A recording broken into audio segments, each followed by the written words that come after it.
Assalamu alaikum wa rahmatullahi wa barakatuh. Beste broeders en zusters, we zitten hier vandaag in Brussel tegenover de gevangenis waar onze broeder Amir, en jullie kennen hem als Loen, vastzit. Zo dadelijk komt de advocaat en die zal ons toelichting geven waarom die vastzit. De reden waarom die opgepakt is nog niet bekend. Comment va Amir et dans quel état d'esprit est-il? Eh bien, donc nous avons déjà eu l'occasion de le voir à plusieurs reprises. Pour l'instant, il va très très bien. Alors, il est parfaitement serein, c'est-à-dire que pour lui, il n'y a strictement rien dans le dossier. Il est parfaitement disposé, en cas d'extradition, à aller répondre à ce qu'on lui reproche. Ce que je puis rajouter, c'est que la force en fait que Amir a, c'est que malgré les preuves qu'il rencontre, il est quand même relativement clairvoyant. Comprend-il ce qui lui arrive?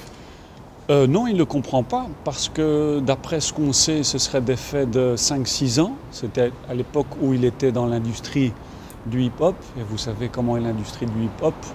Et surtout, c'est qu'on parle de faits d'il y a 5-6 ans, et pendant ce temps-là, vous savez, donc il s'est converti en 2008, il a définitivement tourné la page de son passé, et depuis, il a voyagé de très nombreuses reprises en Europe et partout ailleurs, et donc on ne lui avait jamais parlé de cette affaire, on n'avait jamais signalé qu'il y avait qu'il devait faire l'objet d'une procédure aux États-Unis.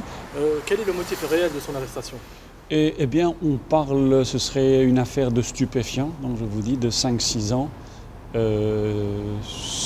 Ce serait, semble-t-il, soit suite aux déclarations d'une personne qui a été arrêtée. Mais à ce stade-ci, il faut dire que nous-mêmes, nous n'avons pas plus d'informations dans la mesure où nous n'avons pas eu encore accès au dossier et que c'est une procédure d'extradition sur l'urgence. Peut-on en fait envisager que son arrestation est simplement due à un moyen de l'arrêter et de donner des conférences? Il est à ce stade-ci, je pense, il serait très risqué, très difficile de dire que ce soit pour cette raison-là. Mais ce qu'il faut savoir, c'est que je vous dis, il est parfaitement serein. Il n'y a aucune volonté dans son esprit de fuir aucune justice. Il est prêt, il ne refuse absolument pas l'extradition. On sait qu'il retournera aux États-Unis et il ira répondre de façon parfaitement, sachant qu'il n'a rien dans son dossier, à ce qu'on le reproche là-bas. C'est un homme profondément, en tout cas on peut le dire, nous a impressionnés par son calme et sa manière de voir les choses avec un certain recul et jamais dans quelque chose de plaintif. Au contraire, il est de l'avant et donc c'est quelqu'un qui est manifestement un grand homme, quoi. Ça on peut le dire.